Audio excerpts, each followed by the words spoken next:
Okay, for the recording, here we are, Nagarjuna's friends, to read a little more in the text whose title escapes me at the moment. Let's gather our minds here as we usually do. Please bring your attention to your breath until you hear from me again.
Now bring to mind that being who for you is a manifestation of ultimate love, ultimate compassion, ultimate wisdom.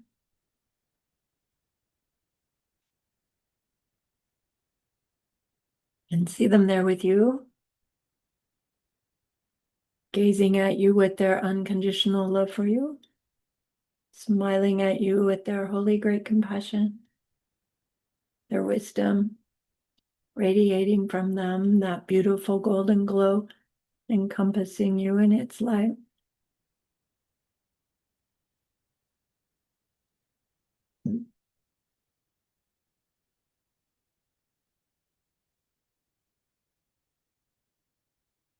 And then we hear them say, bring to mind someone you know is hurting in some way.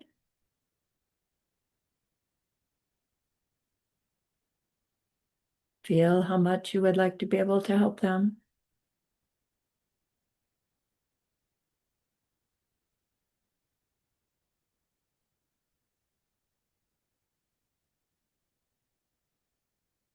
Recognize how the worldly ways we try fall short.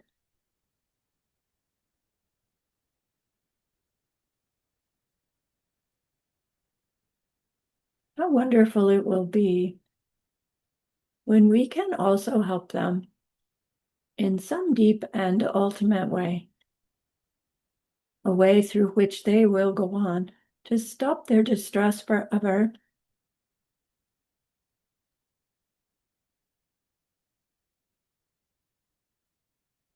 Deep down, we know this is possible. Learning about emptiness and karma, we glimpse how it's possible.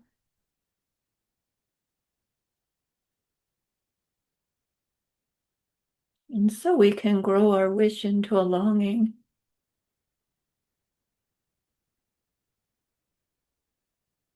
And that longing into an intention.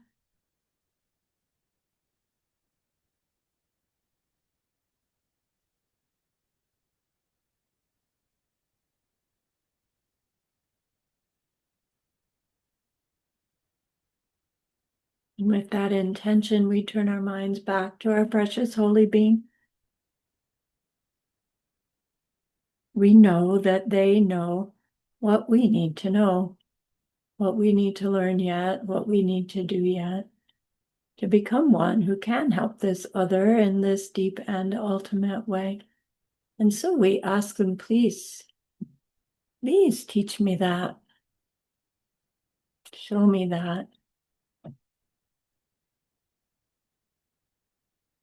And they are so happy that we've asked. Of course, they agree. Our gratitude arises. We want to offer them something exquisite. And so we think of the perfect world they are teaching us how to create. We imagine we can hold it in our hands and we offer it to them, following it with our promise to practice what they teach us using our refuge prayer to make our promise. Here is the great earth, filled with fragrant incense and covered with the blanket of flowers. The great mountain, four lands, wearing the jewel of the sun and the moon. In my mind, I make them the paradise of a Buddha and offer it all to you. By this deed, may every living being experience the pure world. Idam Guru Ratna Mandala Nirya Tayami. I go for refuge until I am enlightened to the Buddha, the Dharma, and the highest community. Through the merit that I do in participating in this book, study, and the rest, may we reach Buddhahood for the sake of every living being. I go for refuge until I am enlightened to the Buddha, the Dharma, and the highest community. Through the merit that I do in sharing in this book study and the rest, may we reach Buddhahood for the sake of every living being. I go for refuge until I am enlightened to the Buddha, the Dharma, and the highest community. Through the merit that I do in sharing in this book study and the rest, may all beings reach Buddhahood for the sake of every single other.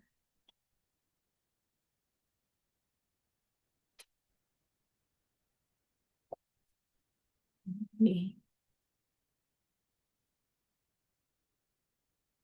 Supreme Garden of Wisdom. I don't know why I can't remember that.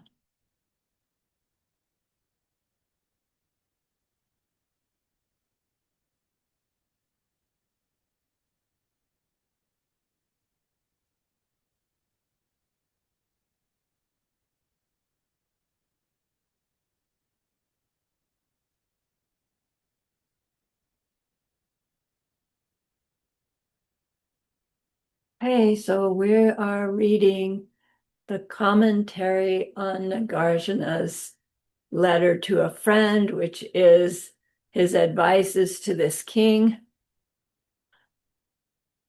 who apparently wants to rule his kingdom with wisdom. And we've been reading about the non-virtues and the karmic consequences of the non-virtues. And we've reached this section called Good Results Are the Opposite.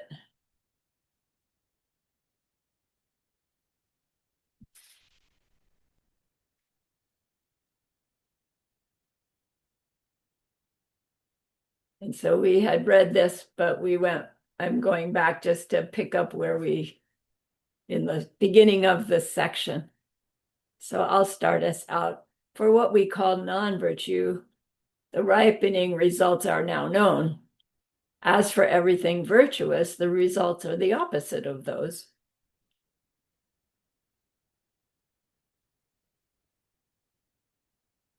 And so, Elsie, would you carry on, please?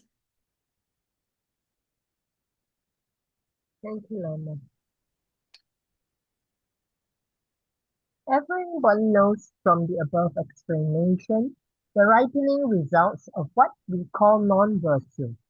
Other than those, we should understand that all paths of virtuous actions have ripening results, which are the opposite of those. The ripening results and the dominant results are also the opposite. Why don't you go ahead? Okay. Briefly, karma is certain. It grows if you don't do an action. You won't see a result. And if an action is committed, a result must come. Think about the meaning contained within these four. Yeah, nice. I always like to point out that the wording here, if an action is committed, a result must come versus the result must come. And it's a subtle difference, but it feels important to me that we understand the difference in English. To say if an action is committed, the result must come. It's saying there's there's a there's a specific result that I anticipate I'm going to get from this action. The result's going to be like this. To say a result must come, it's like you can't, it's more open to what that result's gonna look like. We know a result will come, but exactly what it's going to show up as, we can't be sure. It's going to be similar from the certainty it's going to have grown, and we know we're going to get it, but we don't know exactly what it's going to be, right? We don't know the specifics, and that helped me. I remember when I realized I was thinking the result will be a certain way. And then I realized, no, no, that's a limited way of thinking about it in terms of the ramification. So I just like to point that out.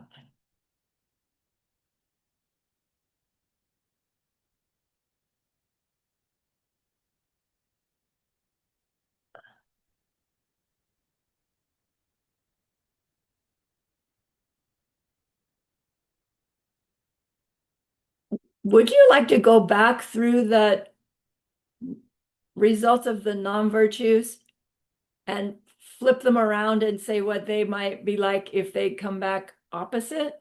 Because he's not going to do it, apparently. We're going on to the fourth section.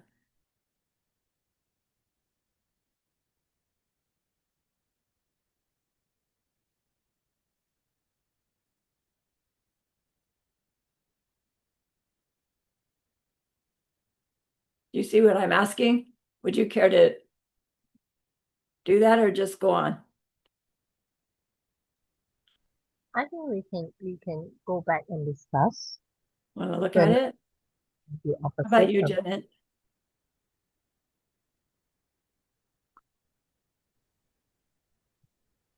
I'm trying to remember what the non-virtues were. Killing, stealing, sexual misconduct.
There it is.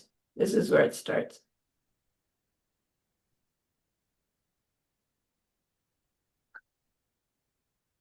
So he's pointing out the results that we get from killing to the king. For the non-virtue of killing, we will have a short lifespan, right? We learned these from Jetsun Kappa, but let's just flip them over and just to remind ourselves from not killing, we'll not have a short lifespan, implying we'd get a longer lifespan.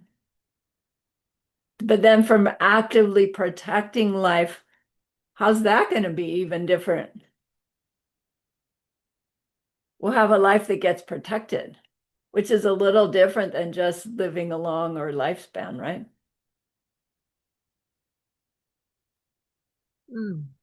So which means when we protect life, okay, our lives get protected, but by protecting our life, we will definitely get a better life, right? Yeah, I would think. Although, I don't know, we could still be in a position where, I don't know, we're really poor or have chronic pain or something, but our life is still protected in the sense that we don't die, right? Or we don't get worsened. Mm.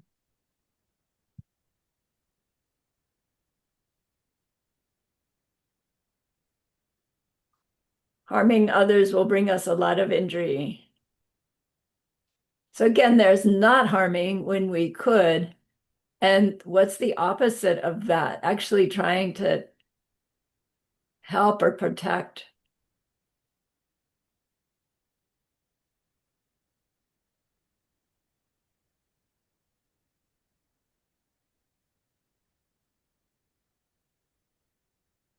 So if we make the effort to not harm,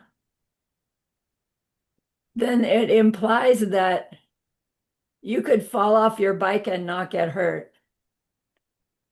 Whereas if we have the karma for having harmed others, we'd fall off our bike in the same way and get seriously hurt. And that makes sense, doesn't it? Because, Mm. some people can throw themselves around and not get hurt, and others of us trip on a rock and sprain our ankle and we're laid up for 6 weeks. Like, how come? How come?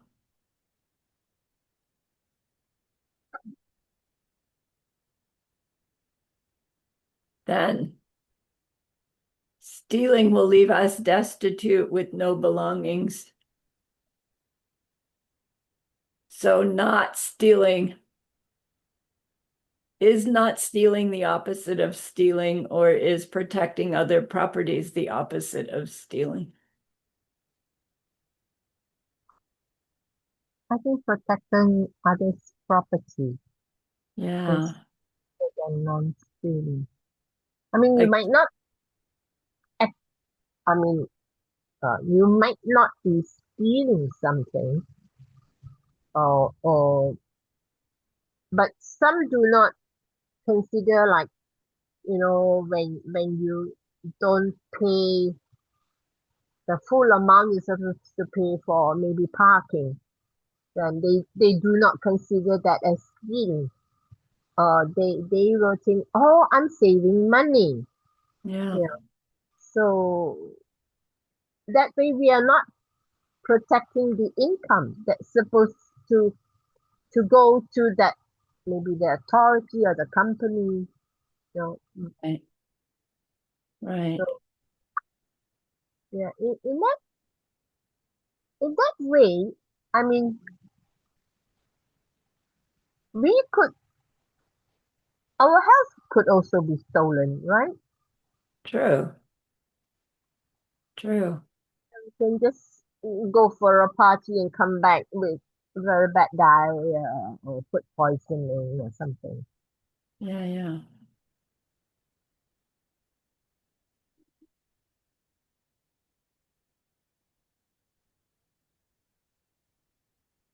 The opposite of stealing would be protecting other people's properties. Yeah. Or even giving, right? Because we tend to think uh, poverty is a result of previously failed giving. Mm. And yet here's this piece that says, well, past stealing is also a cause for poverty. And you pointed out the connection between stealing and not giving. When we cheat in some way or try to get the advantage, the Mhm. monetary advantage for our own benefit. And when you become destitute with no belonging, you're also very poor.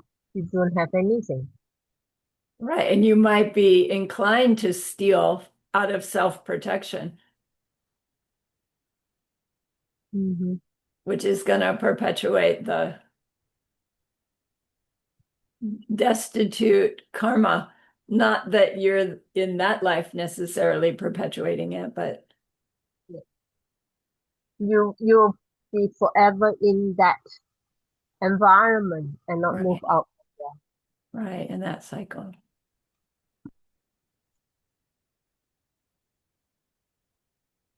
Then committing adultery will get you rivals.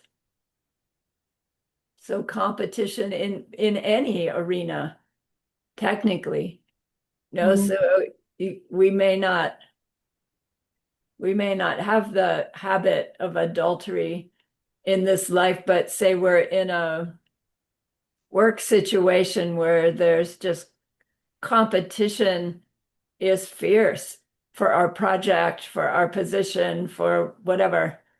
And it's like, what do you do with that if you're not, if you can't, if you hear, oh, all that competition is a result of past adultery, and you go, yeah, well, I haven't done any of that in this lifetime. Like, how do you really help somebody work with that? how about if you're working in a company, but you're not fully committed to the company, Yeah. or maybe you tend to sell the company secrets, or you leak some uh, important information to your company rivals. Yeah, good point. Good point. So then the opposite, because that's why we're going through this, is pointing out to ourselves what the opposite behavior, the virtuous behavior should Is give us keeping an opposite result. We're trying to just look at that. So keeping then honoring relationships, our own honoring. and others, Mm, will get us cooperative and reliable relationships, is that's the opposite of having rivals. mm,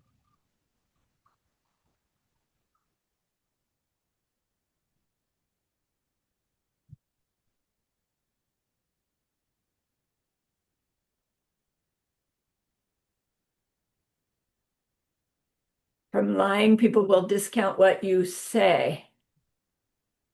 So from speaking truthfully, people will, you'll be influencer. right, you'll be listened to.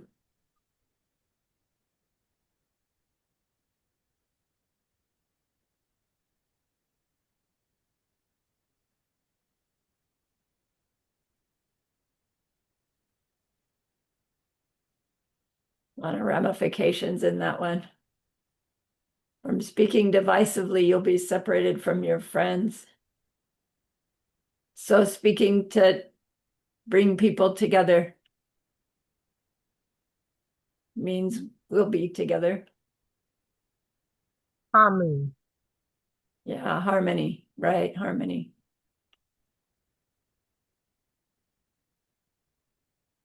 Speaking roughly will make you hear unpleasant things. So speaking sweetly, kindly should result in hearing pleasant things. So when we hear pleasant things, we can think, yay, I'm glad I spoke kindly, like you're parking. Speaking in a disconnected way, people won't respect what you say.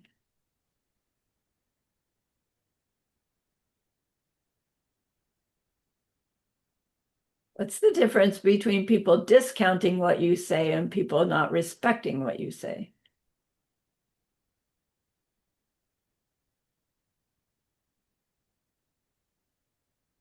I think when we say discounting what we say, meaning they do not believe us, but not respecting what we say is like, for instance, if you are telling a child to do a certain thing and then it's just like the wind going by his ears. Okay. He doesn't listen to you. He doesn't think that what you say is right. Okay. Okay, I got it.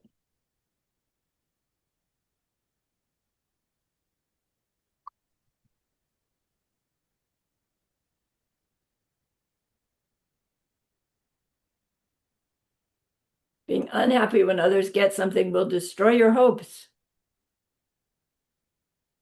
So being happy for others getting stuff, we are hopeful.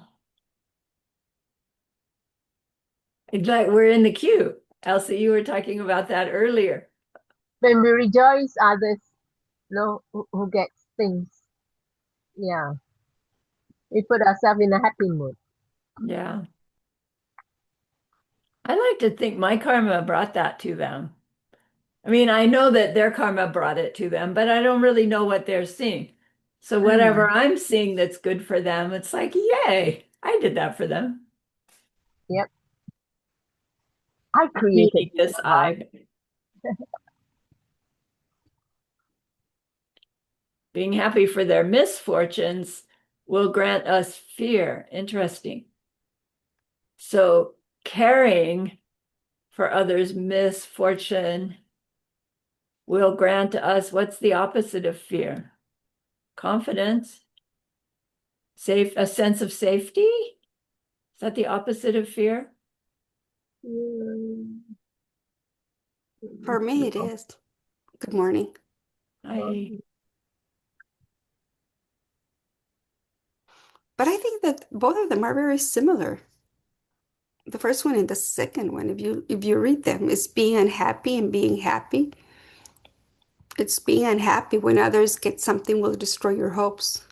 right, And they're being happy for the misfortunes of others will grant you fear. right, So they're very similar in a certain way. right, right. So we're wanting to flip over, we're wanting to look at what is the opposite of these two and what the opposite result would be. That's why we're going through this again. So the opposite of jealousy is being happy when people get the things they want. And then that's going to then not destroy our hope, but hopefully feed hopefulness in ourselves. And then flipping around the happy for misfortunes is caring about someone who's having a misfortune, wanting to be able to help them, then will grant us the opposite of fear. They will be confident. Yeah, is it confidence? For me, when I thought of it, it's I took it personally, and for me it was confidence because I always have that, I'm so confident. I have such willpower that what I'll do, it'll turn into a result. But with the baby, it was so different. And I did my four powers, and Ida's doing perfect. Still, yet we're still taking turns, taking care of her, being there 24 hours. I just went to bed after 2 o'clock in the morning, Yeah, and Ada is with her right now. But we haven't had any more good, incidents with her. good. But for me, it's confidence. I don't know if for somebody else would be something different. Yeah, Because if it's dark, you have the confidence of walking wherever it is. It's right. the opposite of fear. Right. Oh, If you go between a crowded people and you don't know who's there, you're confident because you have this sense of security that nothing will happen to you. Yeah, The opposite of being fearful or speaking out or saying something or being around people. right. or could it be peace of mind? Hmm. You feel at peace. I would also say that for me personally, there's a difference between hopelessness and fear. I can be afraid or fearful of spiders, of strangers, of thunder, of future. But, in Roxana's case, if something is happening to my son, I could be afraid that something is happening to him, but I wouldn't be hopeless. I would Right. still hope for things will turn out well, but I could still feel fear. So there, for me, there is some difference in this having not hope and being fearful Yeah. somehow. I And don't know. But I there, was, I'm sorry. Yes, continue, Joanna. I'll listen. but I was also with peace of mind and kind of trusting this inner feeling of trust that, things like Roxana said, seeds will bring a result, and there's many things we've done also in a good way. So there will be, it's more like a trusting maybe in the workings, Yeah. karma, Yeah. and that brings peace of mind. Somehow it will work. Whereas if I'm fearful, I would always be in this anxiety and not really trusting that it's working. So I'm always anxious about the darkness and whatever comes around the corner. Right. Right. Uh, Right. And then if we were in that situation of being anxious and fearful, and we're trying to figure out, why am I so anxious and fearful? Would it occur to us to think, oh, this is the karmic ripening of malice and ill will, thinking bad, being being happy that bad things are happening to people? I would not connect that dot Definitely not. in a No, million definitely years. not. Like I hardly can still do it. Definitely not. For example, I think of the times that I felt fear. And it's, for example, and not fear for exactly me, but fear for others. Like our government right now, what people are going through with medicines, that there aren't any medicines. There aren't any supplies of medicines. And people are going out into the streets. So I go, I'm fearful that people are not getting what they need. It's like, but what can I do in that case to overcome it? Is it like compassion or I don't know. That's what this is saying. But it seems like in your description, it's your compassion that's making you fearful. Because you care that people aren't getting their medicine, that's why you're afraid for them. So it seems like it's saying the opposite. But then that can't be true because compassion, which is a virtue, Right, right, can't bring an unpleasant, it can't bring a mentally afflicted result. right. But I'm afflicting myself Yeah, ahead yeah, of time. right, right, I mean, in the future. Not, what if this happens? What if I don't have the resources to help somebody if something happens to them? What yeah, if, I mean, it's that what if? What if? right. The what if. Right, Right. I think that's the fear factor is right, what if, meaning what if something bad, right? We right, definitely, tend to yes. what if It hasn't I win ripened. the It lottery? hasn't Yeah, ripened, yeah, right? right. But maybe I'm watering the seeds. Yeah, yeah.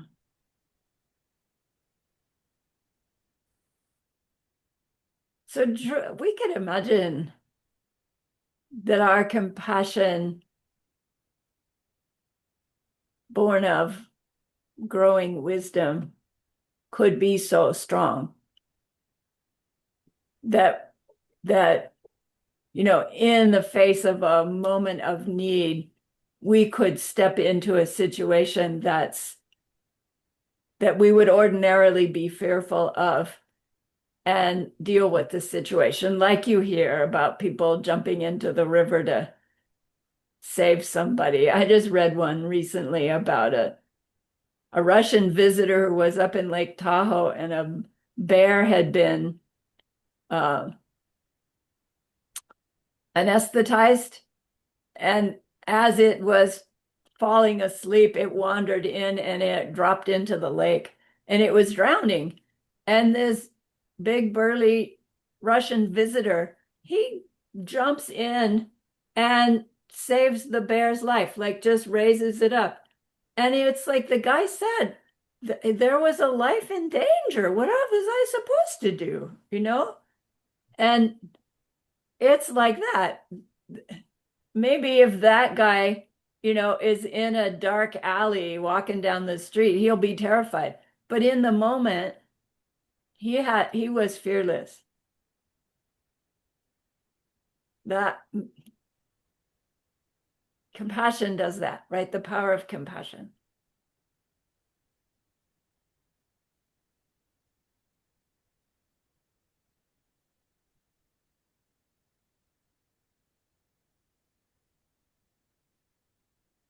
Backward views will result in bad views.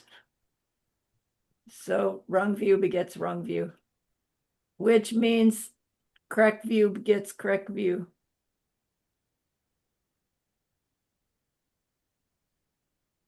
Yeah, but how do you get correct view? We're doing it. We're doing it. I know, but you know, even in meditation, it's like I noticed. I mean, I try to be conscious, but you struggle with that. Yeah, yeah, You don't have in mind all the time. Is this correct view? Is this backwards view? Is this yeah, this? yeah. Yeah, I it's find it really hard to distinguish what is the correct view and what's the backward view, because the people that we see right now that are doing really awful stuff, they really think they are right. And they also are convinced, the same as we are convinced we are having the correct view. They are convinced they are having the correct view. Right. right. And I'm struggling with this. If you're, well, the intention, but they also have the intention to make things better for people, even though they have a lot of people having bad results and they know it, they, they think the consequences for them to carry it's their luggage. But still, they are so convinced it's the right way. Right. So how the seeds that are planted, if you're convinced it's the right way, do they have a component of correctness just because you're convinced? We are convinced and we have the logic behind, so, but I can know. we So be we're sure? thinking we're self-existently right, aren't we? Eh, Yeah, it's Right. so slippery. I really is. I think deep down, it's the extent to which we blame the other for our experience is how we know to what extent we've got wrong view. Remember, wrong view listed in the 10 non-virtues is to not believe in karma and emptiness and not believe in past and future lives. So Buddhahood's not possible. So, that it's a little less hardcore, this backward view. But once you understand about wrong view, meaning things have their identities, their qualities in them, then really that's the basis of all the rest of these. And that's right, the underlying theme, of course, is to sort out to what extent am I blaming the cup of tea for the pleasure I expect, the comfort that I expect from it is wrong view. And then, so that would be the way that we could see the extent to which we are having incorrect view, which is for me constant. Like for example, Yes. I mean, in meditation, I try to follow instructions, really follow instructions, really concentrate, focus, attention, clarity.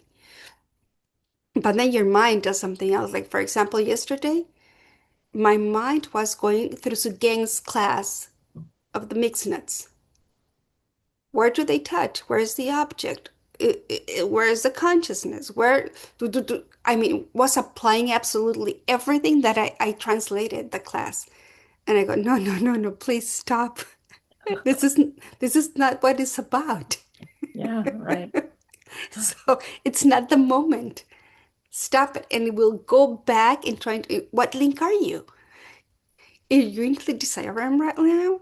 And what would it's like, it was playing me, Lama. It's Mhm. what's going through everything of Sugang's reviews class. Yeah. So is that is that the backwards view when you're not following? Well, I don't think that's what is meant by backwards view, I but know, it but is anyway, planting seeds, right? It is planting seeds for more of that kind of distraction. And it's hard. It's like, but it was a good distraction, right? It was a distraction about what's really going on. right, But right, no, it's a distraction from the object of focus, and that's a right, non-virtue. right. When I finally was able to really put aside, what who was the observer, who was the watcher, what was playing on? Because I was trying to deconstruct everything in that precise moment. But when I finally, was able to focus, the result was beautiful, Good. amazing. But I at the beginning I couldn't. Okay. Shall we go on? Yes. Drinking alcohol causes the mind to be mistaken. Not drinking alcohol helps the mind not be mistaken. What? You could Hmm. debate that one. I'm not drinking alcohol and I'm very mistaken right now. Isn't it the same like wrong view? Yeah, when we drink, our ability to Hmm. discipline our behavior gets less, right? We perceive things in ways, and our reactions to those perceptions are not able to be carefully chosen. I mean, that's probably why we drink, is to get that inner voice to shut up for a little while when it's right. We don't really want to do Palama, some says a drunk always speaks the truth that. because they have no control of their mind already. Yeah, their inhibitions are down, right? That's a good point.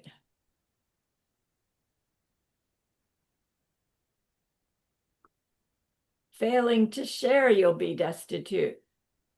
So there's two causes of destitute: stealing and failing to share. So Hmm. sharing, you'll be the opposite of destitute. The So opposite Jenna, of destitute, right? You get your needs met or even abundance, right?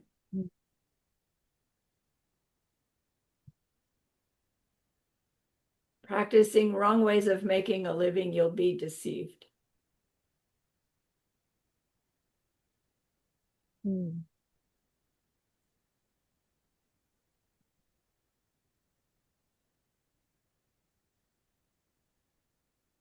I don't know why he's saying that to a king because he doesn't have to do anything to make a living.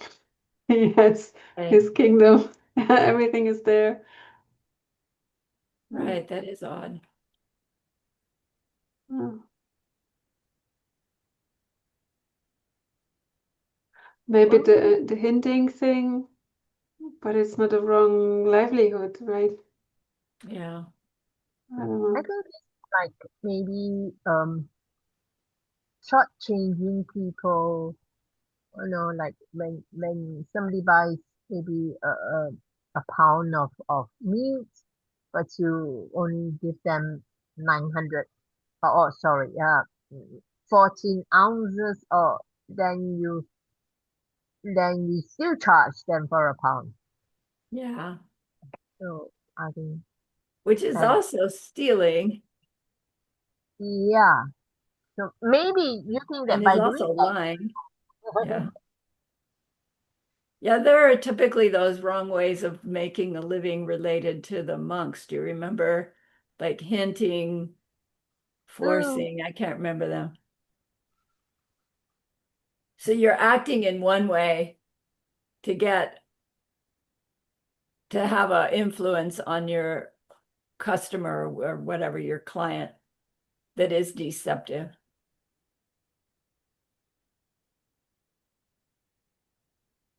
So refusing to do that will not be deceived, which means we'll be able to trust, right? Those we do business with. we get trustworthy customers, sorry, Trustworthy, right? trustworthy partners. Right, right. Pride will get you born with a lower status.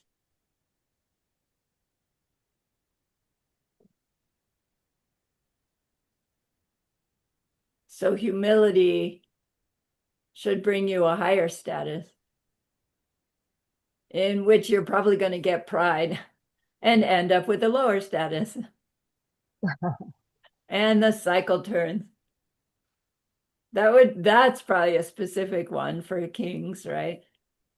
Can you Mm. be a king who's humble? Can you be the head of a huge company and do it with humility? Yeah, Meaning you would always be treating people in the right way, and yeah, not, and not just point your finger and yeah, get things done. right. Yeah, a lot of ways that would show up. Being polite, being caring, being generous, being truthful, being, right? Being jealous, you'll have little charisma. I remember we talked about that. Yeah.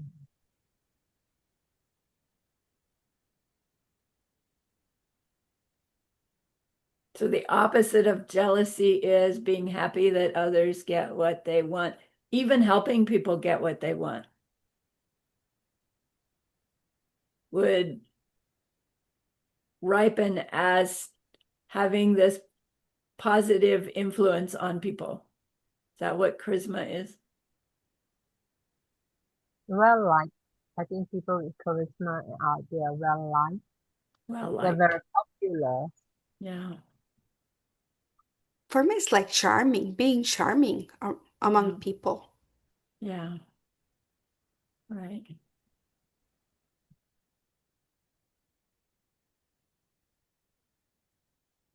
Anger will give you an ugly complexion and a whole Yep. lot of other unpleasantnesses.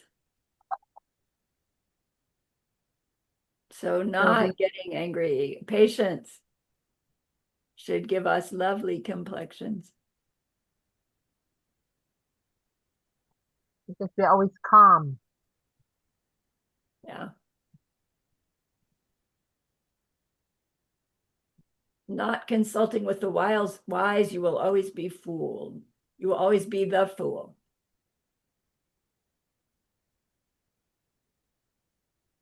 Yeah, I just recently heard this comparison. It says, um A wise man will point to the moon,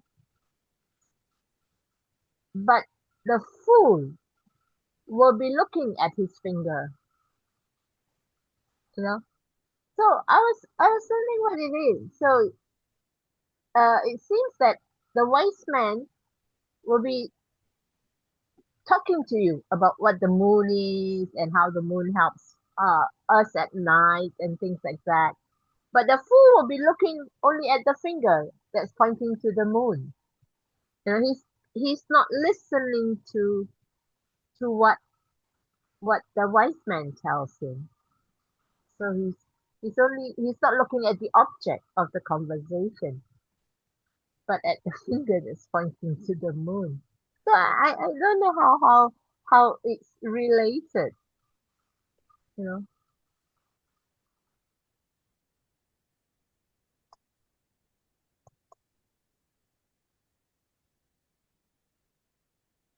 So here consulting. I think when you consult with a wise man, you gain wisdom, or you learn from a wise man, you gain wisdom. We would need to be admitting we need help, right? Right. They're not the know all. Yeah.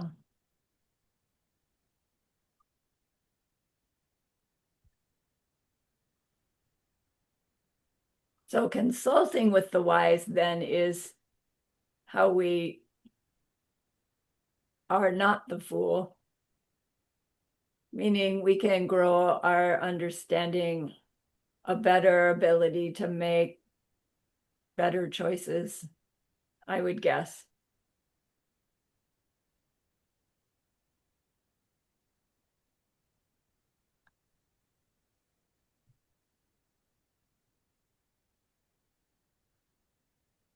Okay, so thank you for that. Let's go back to where we were.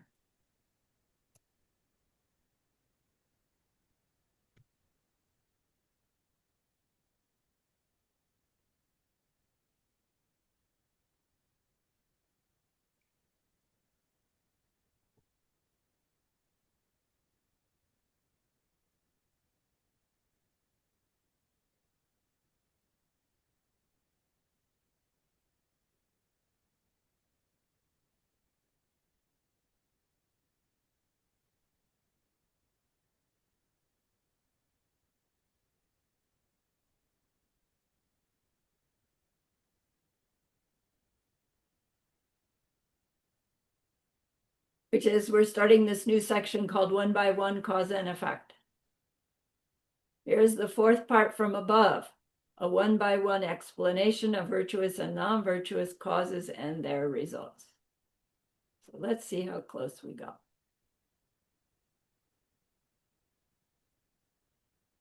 All right, Janet, will you read, please? Starting here.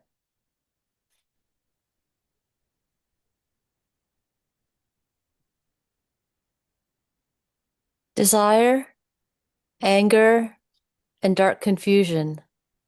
These give rise to non-virtue, non-attachment, not being angry, and not having dark confusion. These give rise to virtue.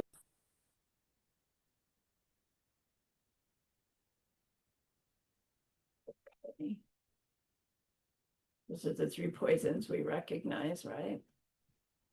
Roxana. Yes, thank you. All suffering comes from non-virtue, and so do all lower rebirths. Every higher rebirth comes from virtue. And so does happiness in every one of of these lives. Okay. And Joanna. Attachment, anger, and dark confusion cause you to create non-virtue with your words and actions. The letter "and" is there to combine the ideas that not only are the three poisons non-virtue in their very nature, but the actions that arise from them are non-virtue as well.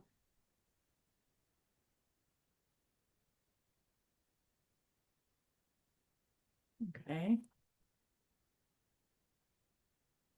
Elsie, please.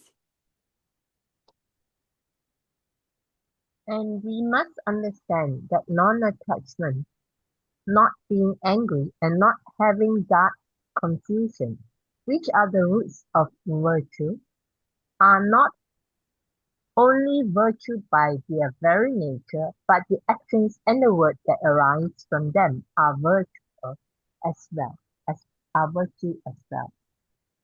Right.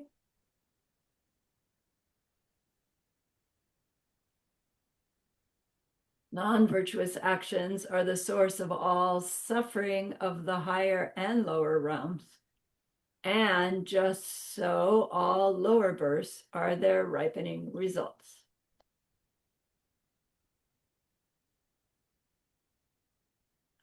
Elsie, please. Every higher rebirth is a ripening result that comes from virtuous actions. In particular, the happiness in every one of these lives, the details of places like the continent of Jambu, and being born there in particular, over and over comes from these actions. Therefore, we must contemplate very well actions and their results, and then work hard to put a stop to the causes of the lower realms to create the causes for the higher realms.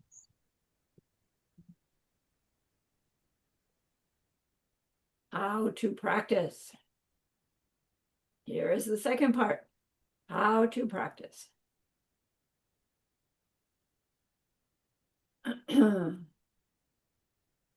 Janet, please. This teaching is explained with two aspects. We must turn away from all non-virtue in our thoughts, actions, and words. And we must also always engage in virtue. And if we could, we would, right?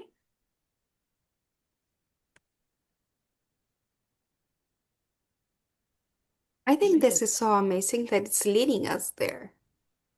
Yeah, I hope. Like, Okay, Roxana, please. okay, once you have contemplated actions and their results, you must turn away from all non-virtue in your thoughts, actions, and words, and you must always engage in virtue. And go on with this one, please. From having understood the 16 things that we should do or turn away from that we discussed above, you should restrain at least motivation. But in actuality, this is explained as something we can do with three aspects, the three doors. Right. Yeah, at least in motivation.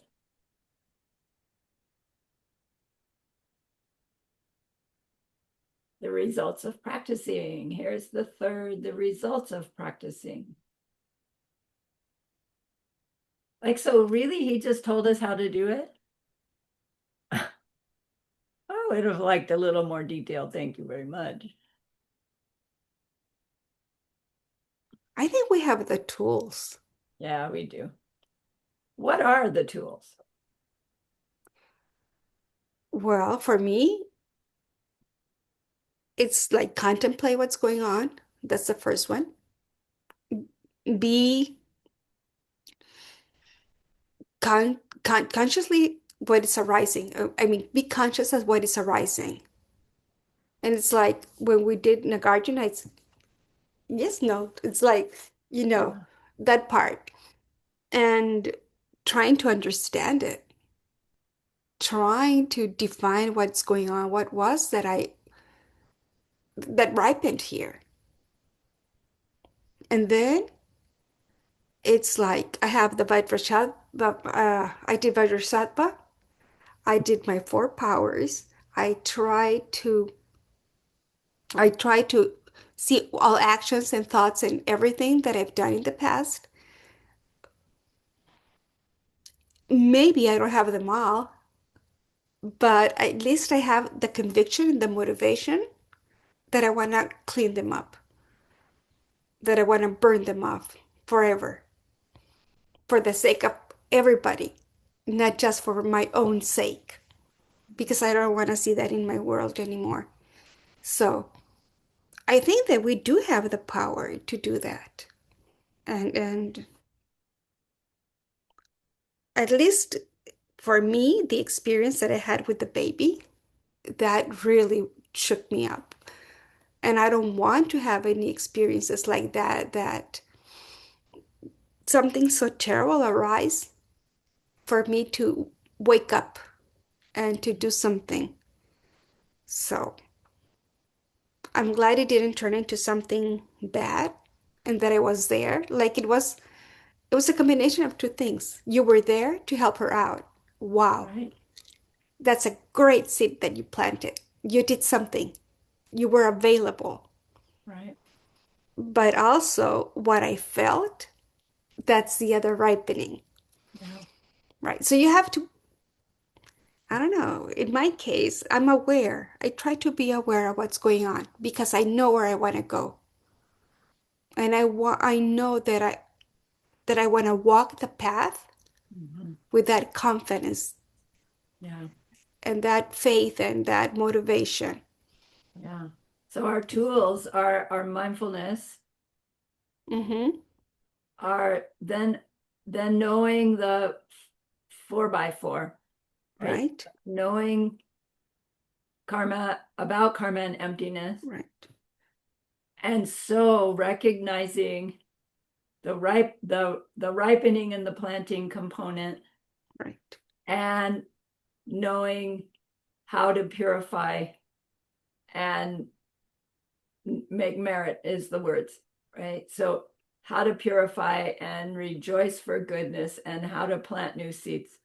So we really do have the tools.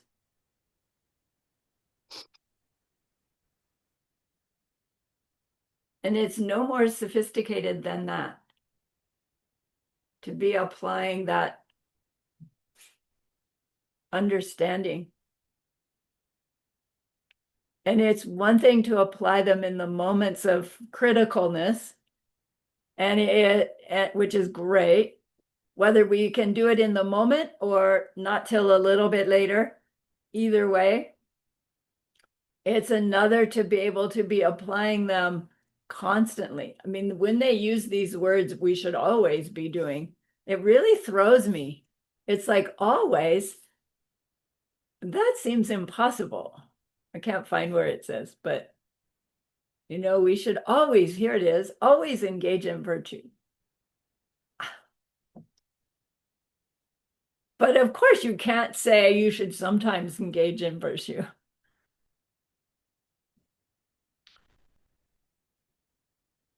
Anyway, thank you, Geshe Michael, for making this path so clear. But I guess it's our motivation to learn. But because yesterday, for example, I was thinking, ah, I was spending time with Edward and I said, let's go outside and let's water the plants. I thought this would be nice for him to learn. And it's something useful to take him out of the house, have a good time. The day was beautiful. And then we started playing football. I had never played football with him. And I go, is this virtuous or something? You do something different in you. And I thought, he's so happy. So it is. It is something virtuous. You're doing something, Yeah. making, I mean, your action is contributing to his happiness and his well-being in the future. Maybe, who knows, he'll be the next great soccer player or whatever. But it's the kind of things that I think of myself when I'm doing something. Yeah, So, what's the motivation? What's behind it? right, What's the result? right. Which is the important part. And a tendency is to say, well, as long as my motivation was good, it doesn't actually matter what I did or what happened. And that's a slippery slope. It's true, if our motivation is good and we try to do the kindness and it goes wrong, right? We have still planted good seeds and ripened bad ones. That's a good thing. But if we say my intention was good and then we intentionally do something not carefully, not as carefully as we could, and something goes wrong. We go, oh, it's okay because my motivation was good. It's a slippery slope. Because it's not true that just because my motivation is good, I don't have to make effort in the actual deed that I do to be careful.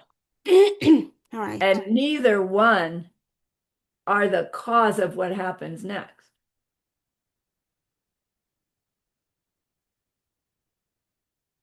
And believing that it is that dark confusion that technically makes all of it non-virtue. Because we're still having dark confusion. Anyway. Yikes. So I think it comes back to what you read earlier, where we plant seeds and we see a result and not the result. Right. Yeah. A result, not the result. All right, let's take our break.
Sorry, the battery suddenly died, dear Lama.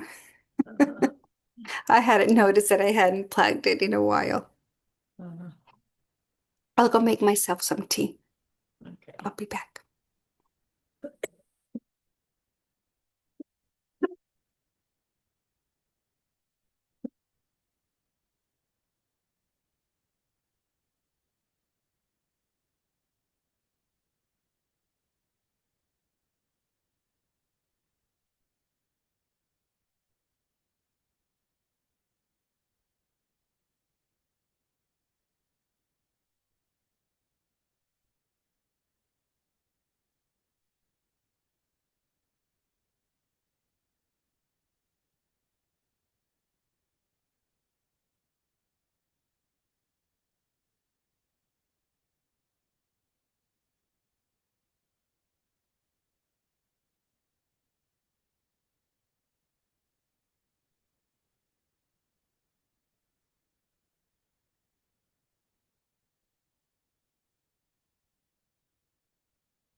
Are we back? Cameras are on, no faces in the screen. Here's the third, the results of practicing.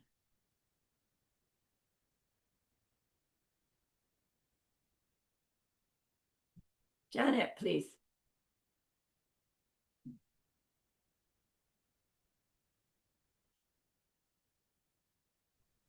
This teaching can liberate us from hell and births as animals or craving spirits. Those born as humans and gods will achieve glorious happiness and an immune royal status. But they won't practice very hard. No, they won't.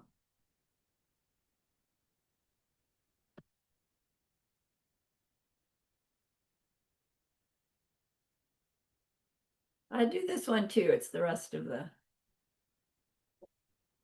text. Through deep meditation, the immeasurables, the formless realm, we will experience bliss like that of the pure one. Oh, that's odd.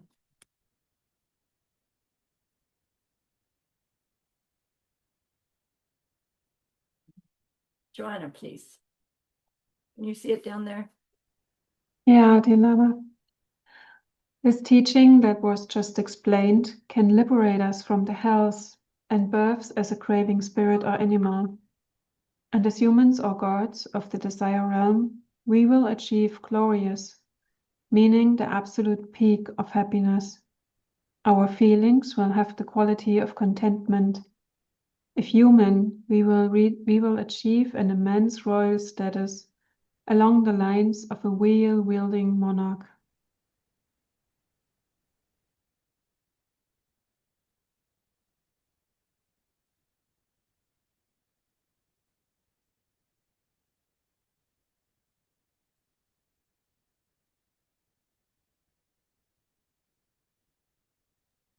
Lama, does it mean that as humans or God of the desire realms, we are able to achieve immense royal status, not that it's a given?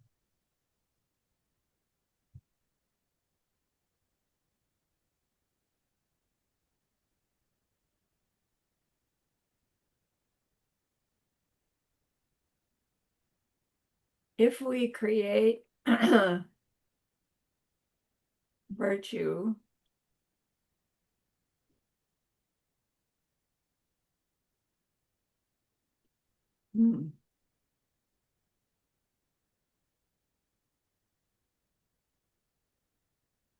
if we have in our karmic pool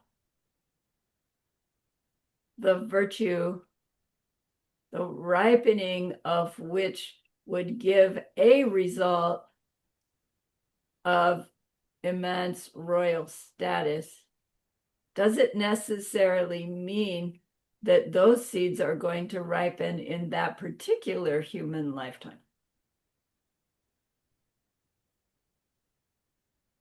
Well, No, for the king it did. for the king it did. He's already there, which means he's burning off those seeds that landed him in that situation, that are continuing to ripen, keeping him in that situation. He's burning them off. And then how he behaves as king is planting seeds for future life and life experiences that may or may not be king at all, may or may not be human at all, depending on his behavior. And so, but Elsie posed the question, will we necessarily get royal status just because we get human if we get human next? And the difficulty in answering the question is that it depends on the seed that pushed you into human and what seeds you have that are coloring the quality of that human life, whether it will be the one where those virtues are ripening. But you would think virtues would hold stronger power than ignorance, or would they? Right? If we still have ignorance, then it's being added to every moment. Maybe the virtues aren't going to be the ones that ripen in that particular lifetime. I don't know. But you could make the case, you could do all kinds of virtue in this life, get another human life, but for some reason, those virtues aren't ripening yet. But then you could make the case, yeah, but if you were actually making virtue, it means you were doing it with your high intention, your powerful karmic object in a stream, right? Dedicating it and rejoicing. How is it possible that those seeds wouldn't be the ones that are ripening in that next human lifetime?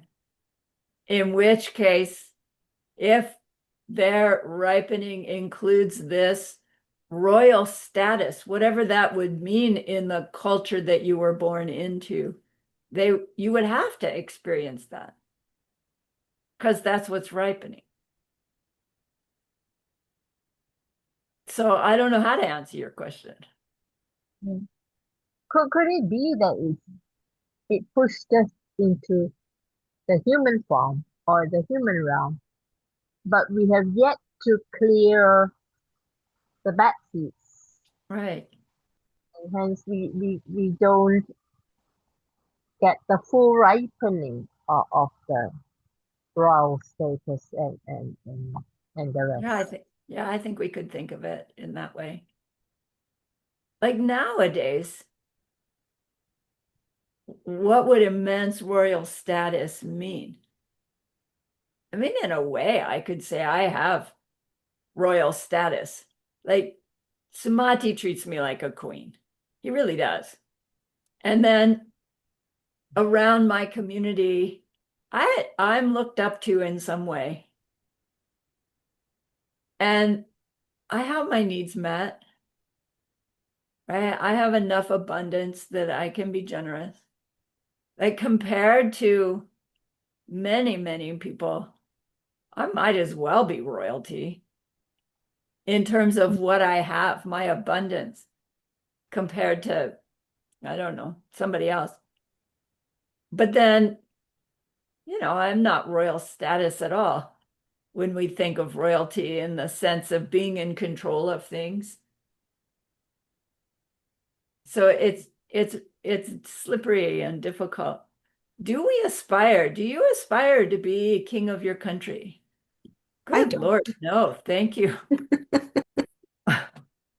I'd like to just be queen of my own misperception. Thank you very much. If I could control that. But hadn't there been those 4 different kinds of wielding monarchs, like the ones who come and automatically get admired so much that people are just asking them, please, please be our monarch.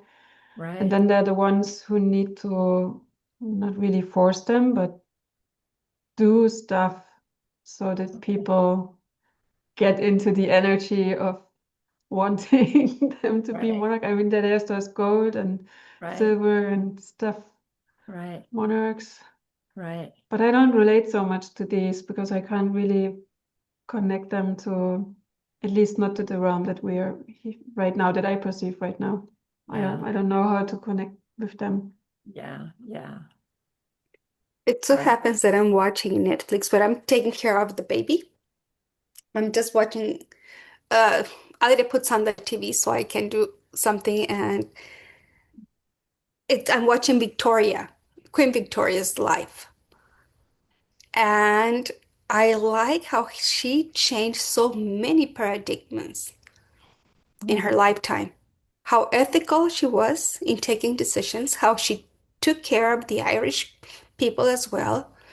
When suddenly they had anything to eat because of the harsh winters, everything, the crops, they all froze. And I mean, she had such a kind heart. And she would say, I'm a mother. I cannot bear to think of seeing someone else's child not having just one thing, something to drink or to eat. So it's so beautiful. And you see the people that surrounded her, the loyalty that they have yeah. towards her, Hmm. and how they took care of her in so many ways. But I think that for that type of positions and to stand on that throne, you bear so many things on your shoulders. Yeah. So if you want that responsibility, I think it's wow. Yeah. But being mindful of so many things and so many people around you, of the country, Yeah. it's such a big, huge karma. So I imagine that that's why they say that right here, just reading it, you need to have that virtue and that contentment. So everything just to keep ruling a country with that motivation. Unfortunately, nowadays we see the opposite Yeah, we in do. many countries, and the monarchies are declining because the people are not willing to be spending their taxes and their money supporting those types of families and lives. So I don't know, but but if you see the life of a queen, I mean, it's a movie, but it's history. Yeah. But we are queens in our own way. I do But feel like I'm a queen yeah. in my own Yeah. way, Yeah. Yeah. as you do, dear Holy Lama. Yeah. But and so, I said, do we aspire to be, queens, kings of our world? And we all went, no. But we say, I'm going to stand on a billion planets and I'm going to save the world. And it's like, hello.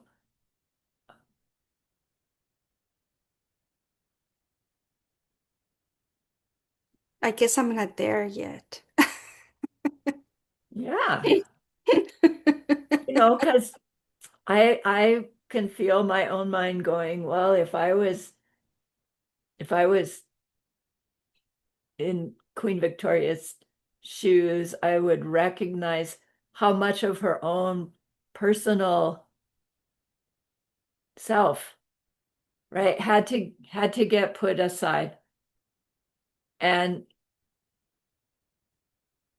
put her people ahead of her personal needs and wants and desires. And that deep down, I would be thinking, I just have to shove that all aside and not let it come up because I'm in this position, right? To to be the one that sets the example for everybody. And so it doesn't matter what my own personal wants and needs are. Although, as queen of the country, my personal wants and needs could all be met like that if I made them my priority. But I just can't.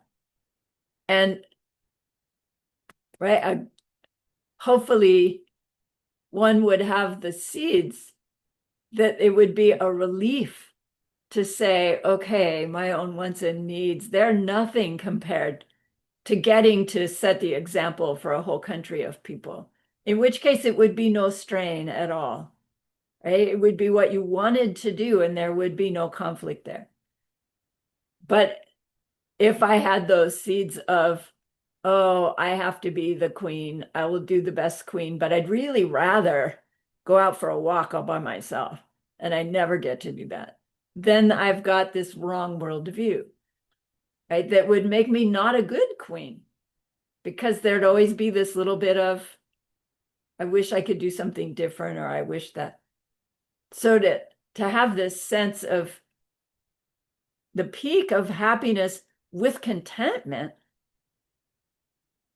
I feel and feeling that would be this sense of being in this place of personal responsibility, truly personal responsibility for everything and everybody about your world, would be exactly what you want to be doing.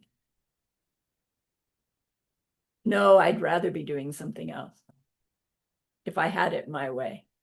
And that, I don't know, that sense of whatever responsibility we have, being totally content, totally on board with it, as opposed to this underlying, I know I have to do it this way, but I'd really like to do it that way, which is a constant nag, right, on our energy,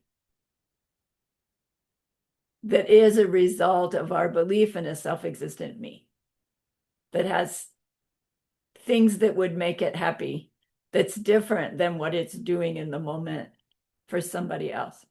But imagine, like, if you were so 100% all in on being queen of your world, that's just exactly what you wanted to do and be. I don't know, I get a sense of how wonderful that would be. Even when things are going wrong, it would still be okay. I know what to do, right? Maybe I can't make it happen in the moment, but I know what to do karmically.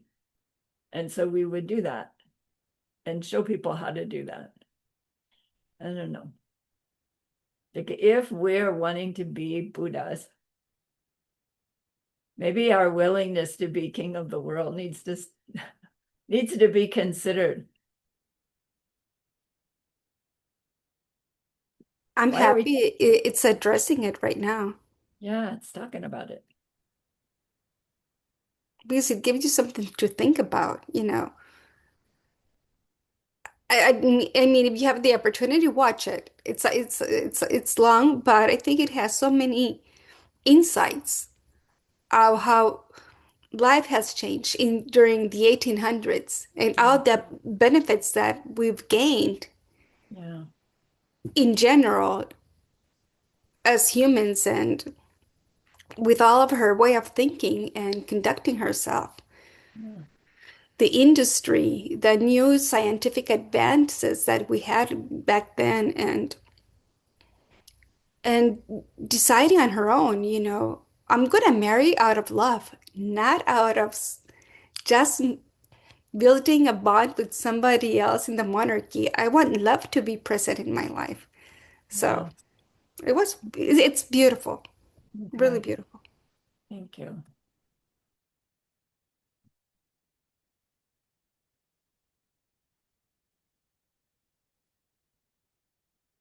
I'm looking for our next verse.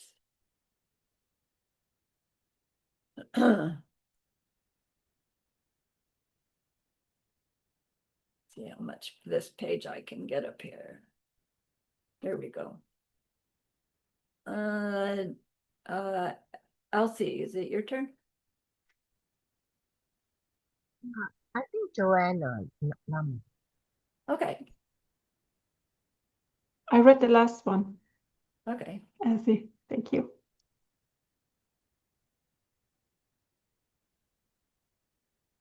You want to go, Elsie? yeah, okay, I'll read it. And that's not all from the four causal concentration levels, the four infinite thoughts, and the four levels of the formless realm we will experience, the bliss of being like the pure one. Moreover, it explains that deep meditation is the result of making a habit of those 16 practices. Wow, that's interesting.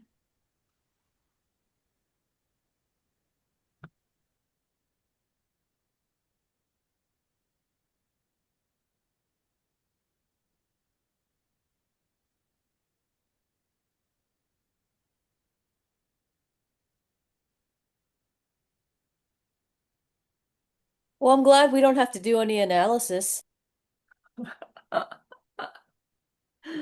Doesn't seem like it.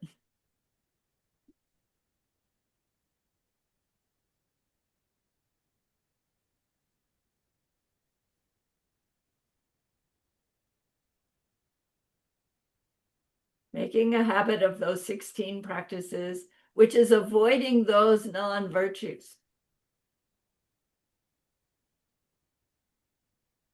is the main result of deep meditation. That's interesting. But I wonder if he's going to address this bliss, experiencing the bliss of beings like the pure one. Do we really want that?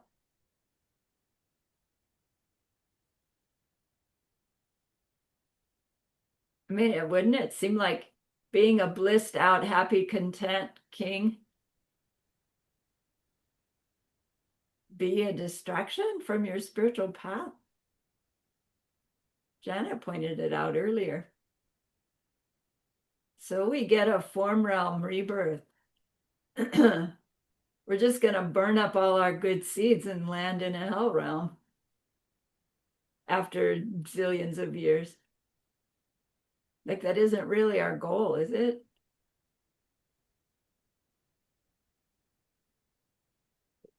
I'm not sure if I really have a good idea of what this bliss is.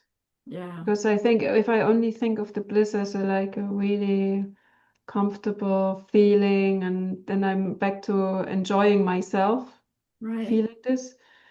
Right. I don't know. I think that I imagine that there is some self-driving or self-perpetuating energy, that this bliss is a constant part of this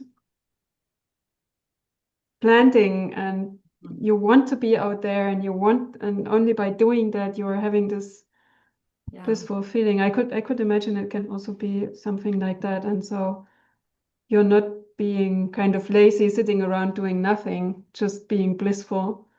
I right. think the bliss is part of the action Yeah, thing. I don't know. yeah. Yeah, I don't know. We need a pure one to tell us. We do. And I'm not sure exactly who they're talking about, the pure one, because there is a pure one in the form realm, and that's not an enlightened being. Or are we talking pure one as in Shakyamuni Buddha, pure one?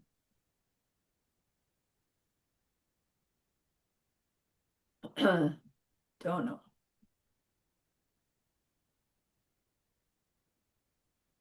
Roxana, please. And the first of these has four parts: an explanation of the 16 teachings for reaching the higher realms, a demonstration that these are not found in any system other than this one, the results of engaging improperly with those teachings, and an explanation of the particular results of virtuous or non-virtuous causes.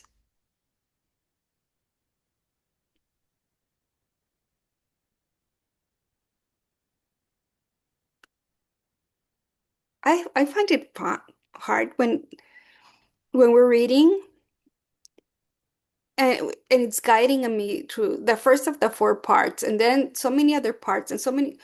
It's like I need to have like a diagram, Yeah, something physical to follow it, yeah, because I personally, I find it very, like, I don't know where I'm standing. Right, I agree. I agree. I think if we had a paper text, we could flip back through the pages and go, oh, okay, right. Or we could make an outline that would show us where we are.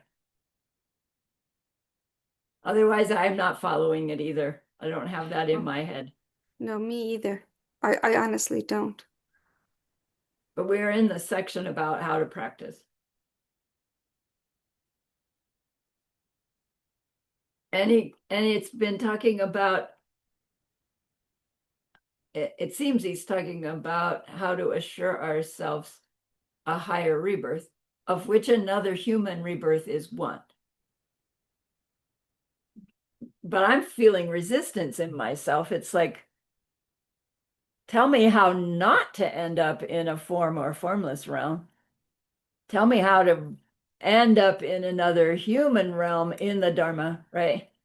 I don't. So hopefully he's going to go there versus teaching us how to be sure to get a any higher rebirth.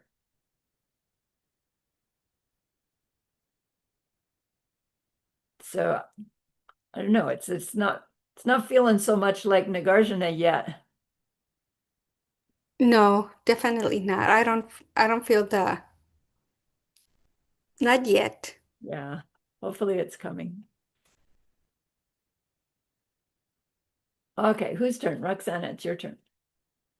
I just read Dear Holy Lama. You did. I Okay, just okay, read okay. this part. You want me to read it again? No. Okay.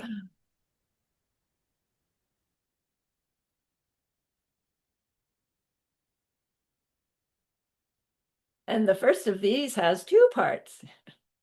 Turning our backs on the 10 non-virtues and turning our backs on other ill-advised activities. Like, are there others outside of the 10 non-virtues? Apparently. Janet, we're back up to you. You're getting to do all the verses. 1. Don't kill. And 2. Give up stealing. 3. Give up coveting other people's spouses. 4. Refrain completely from speech which is wrong. 5. Divisive. 6. Harsh. Or 7. Disconnected. Give us these ones too, would you, since you're doing the verses for us. Can you see it? Yeah. Eliminate totally 8. Attachment. And 9. Ill will. And 10. The view that things aren't there.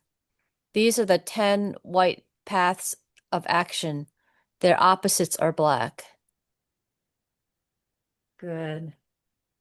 Look how he says the wrong view now. The view that things aren't there. What do you think of that?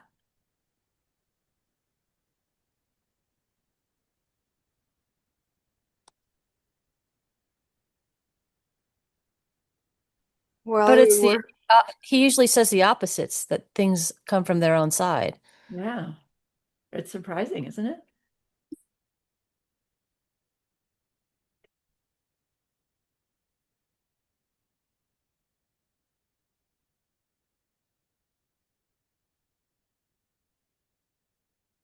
I mean, maybe this wasn't written by him.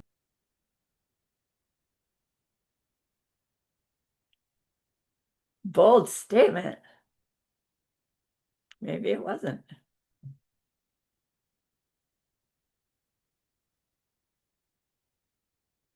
I really don't know what to make of that.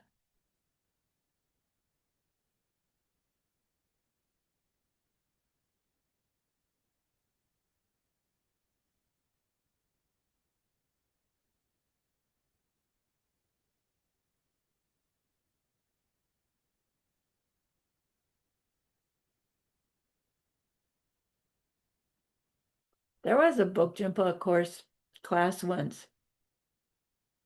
I don't remember. But I remember in the meditation that I was doing from it during that week,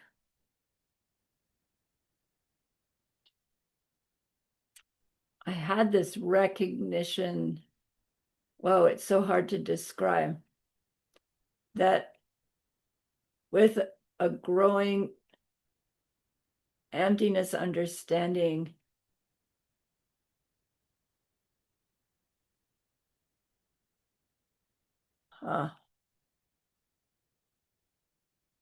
we only want things that we don't think we have.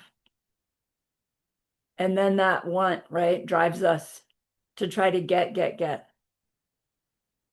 And as we can move in this space of the emptiness of the three spheres of any given moment, it means that in any given moment,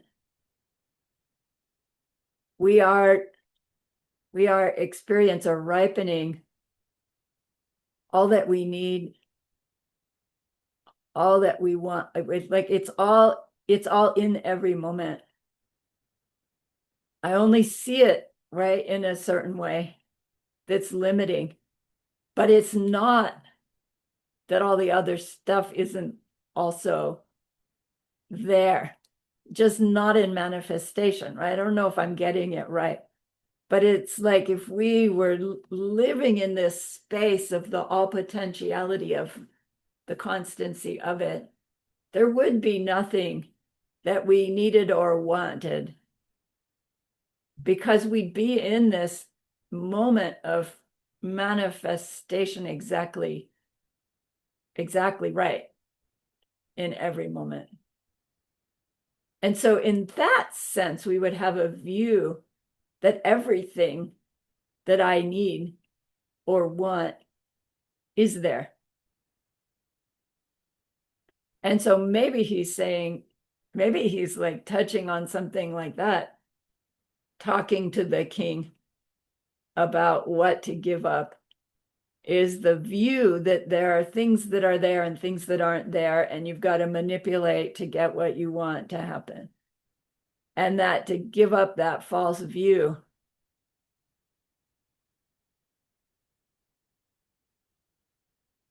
is the virtue. But that's so subtle compared to where we've been in the whole text, that it speaks to me like that way. But I can't imagine that that's what it's trying to say in the text. Do you think it's kind of explaining dependent origination with that?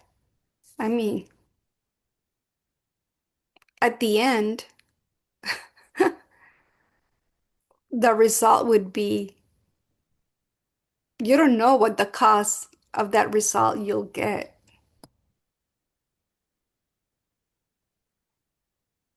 Give up the view that things are not there. Don't we want to take up the view that things are not there in the way they appear?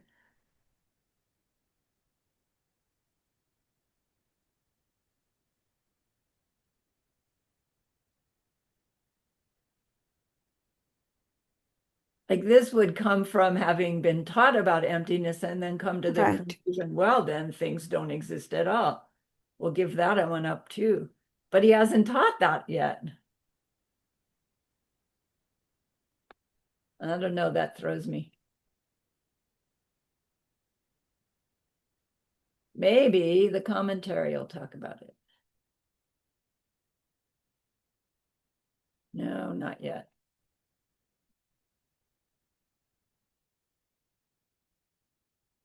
Okay, so he said there were the 10 non-virtues and then the other stuff to give up. Here's the other stuff. Avoiding drinking alcohol, maintaining pure livelihood, and not harming ... Well, that's not fair. What's in the ... Maybe I'm doing those and I don't. Oh, here they come.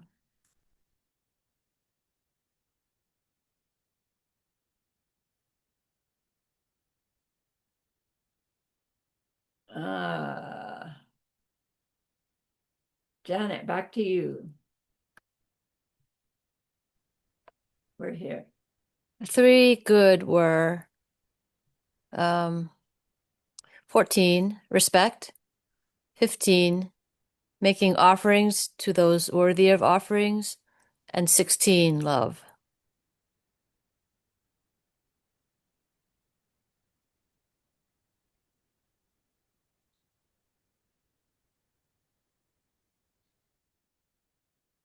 All right. In summary, here's the second part, a summary. Janet, again, please. Yours was short. And thus we have summarized the things which bring about the higher realms and their results.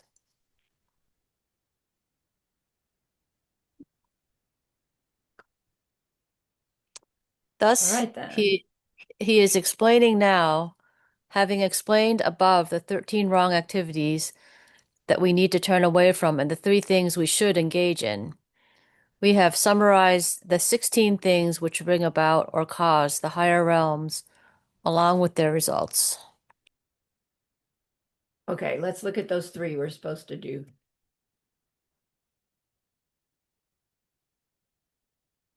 Respect. Make offerings to those worthy of offerings. And love. That shouldn't be so hard, should it?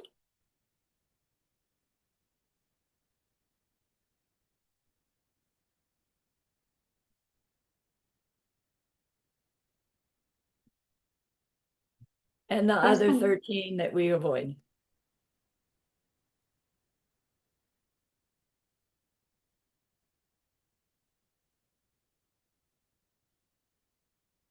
What's the difference between giving and making offerings, do you think?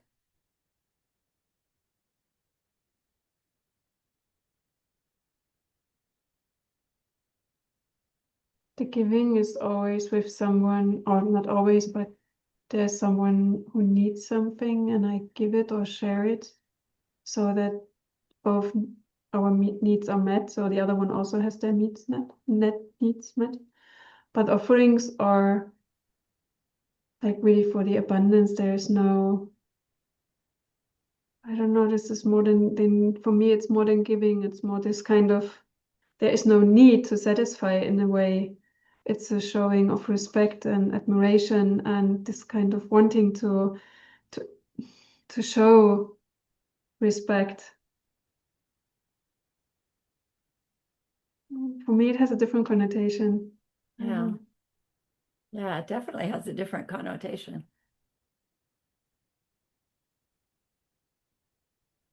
Is there a difference in the object that one gives or offers? When you said it's so easy, I was like, no. I was thinking of the 4 immeasurables and how I still kind of feel attached to people, and I like to give people who I like, and I even can give to people who I'm neutral, but it's really hard to give to people who I still kind of have the feeling that I don't know, I don't Yeah. want to. Yeah. So, and the those beings who I perceive as being worthy of offerings, but I really want to give offerings to, they're having they are completely out of this range somehow. It's not worldly. So I mean, the Yeah. problem is we don't have omniscience, so we don't really know what we're dealing with. Yeah, true. That's the problem. And then you do Vajrasattva and everyone becomes empty, and then you start being confused. That's right. I'm already before confused.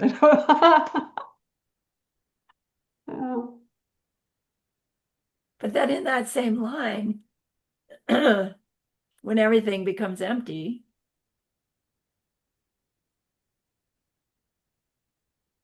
then can we say that there's nobody who's not worthy of offerings? No, they're just not No. there the way you thought. I mean, if you do Vajrasattva for someone that you don't feel is worthy, and then they become empty, and then you have that confusion, you're just not really sure about anything you see anymore. Right, right. And that's a good state. It's really exhausting. It is. And then what we do with that, as Geshe always points out, they're not ordinary and they're not Buddha and they're not nothing, non-existent. And so, like, and what's the and so? I can choose to offer these flowers to this being who looks ordinary to me. I know they're empty. And so I can choose to offer these flowers to them instead of give these flowers to them in order to have this stronger impact on my own heart so that someday I can directly perceive all beings as ultimately happy beings. Can that turn what would have been an act of giving into an offering towards someone worthy of offering? Yeah, it could, right? To the extent to which I could really hold all of that.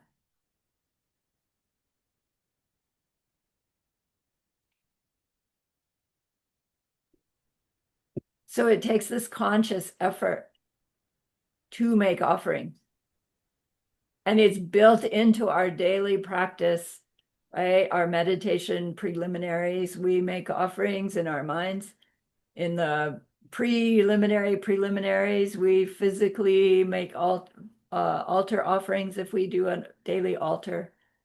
And it's built into the system because we're making goodness that we wouldn't otherwise make, even before we understand the power of the karmic seeds that we're doing it to create.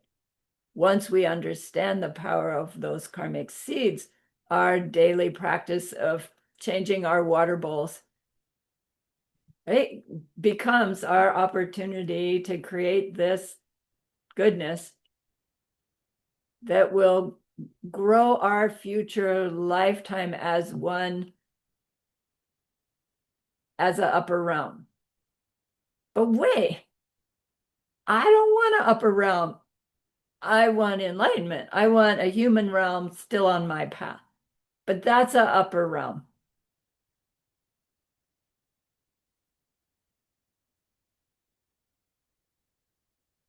So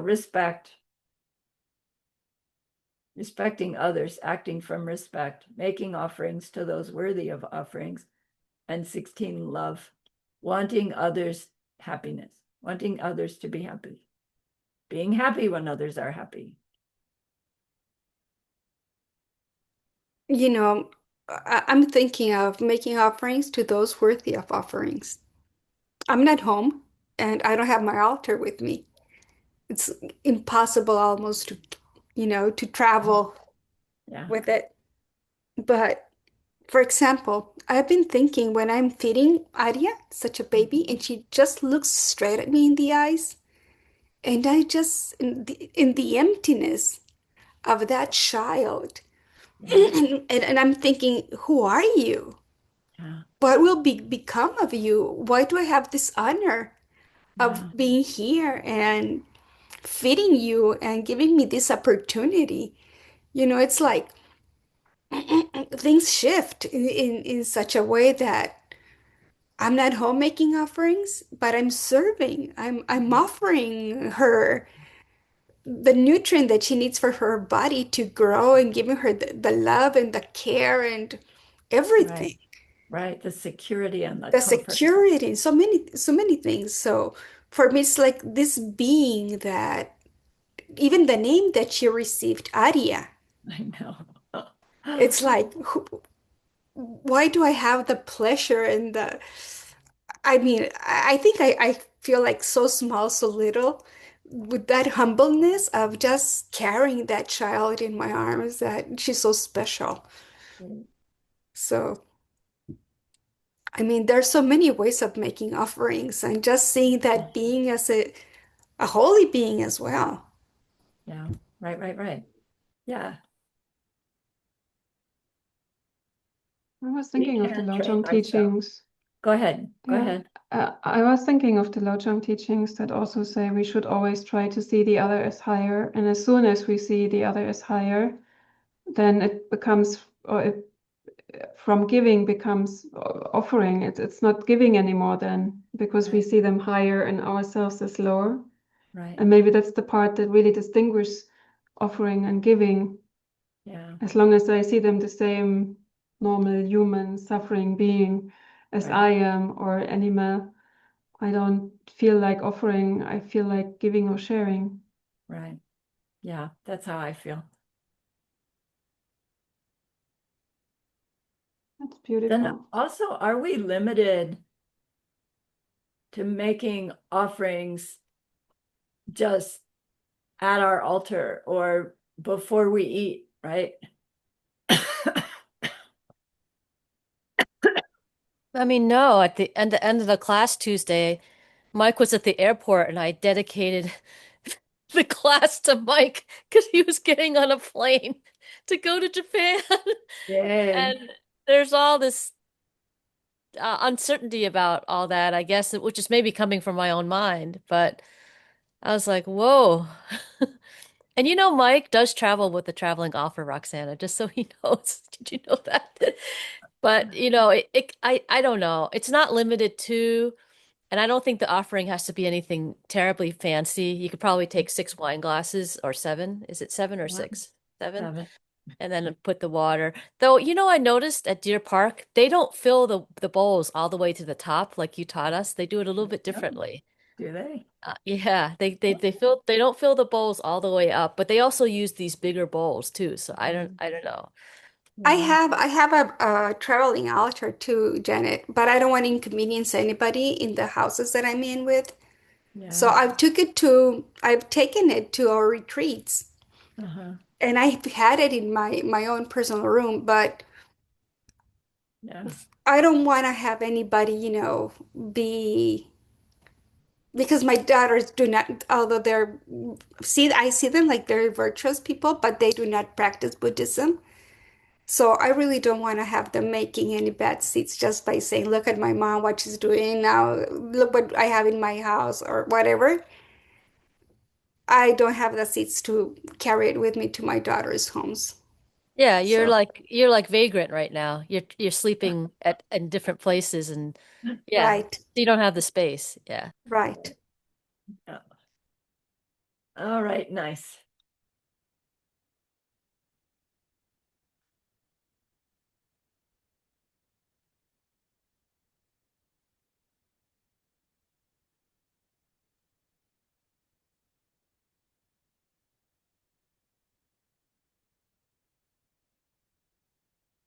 Page 101. So thank you for sharing with me. Today is actually the 36th anniversary of His Holiness the Dalai Lama receiving the World Peace Nobel Prize. Wow. They had a ceremony and they were, doing all the beautiful things the Tibetans do. So they were celebrating that today. Sweet. Just wanted to share. Yay, we contributed. Yeah, That's a great goodness. it is. And I just So let celebrated 35 years of marriage wow, this congratulations. week too, Ah, on the sweet. 8th. Although Thank Muddy's not here, but it's a big rejoiceable. It is. Yay. Good. So let's think of the goodness that we've done on behalf of at least that one other and be happy with ourselves for trying with that high motivation. And think of that precious holy being, the one who's so happy to be guiding us, who's receiving our offerings, who's there for us anytime, anything we need. See how happy they are with us. Ask them to please stay close. continue to help us, guide us, inspire us. And then offer them this gemstone of goodness. See them accept it and bless it. And they carry it with them right back into our hearts. See them there, feel them there. Their love, their compassion, their wisdom. It feels so good, we want to keep it forever. And so we know to share it by the power of the goodness that we've just done. May all beings complete the collection of merit and wisdom, and thus gain the two ultimate bodies that merit and wisdom may. So use those 3 long exhales to share this goodness with that one person, to share it with everyone we love, to share it with every existing being everywhere.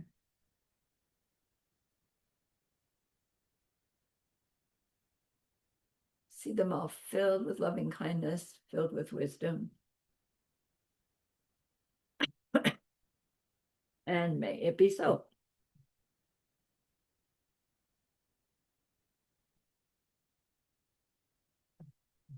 So we'll meet again next week, all right? And then we'll be off for a couple of. Okay. Thank you. Thank you, Thank Lama. you for teaching. Please Thank you, stay. dear Holy Lama. Sorry for being late to class. Thank you, everybody. Bye-bye. Thank you, teacher.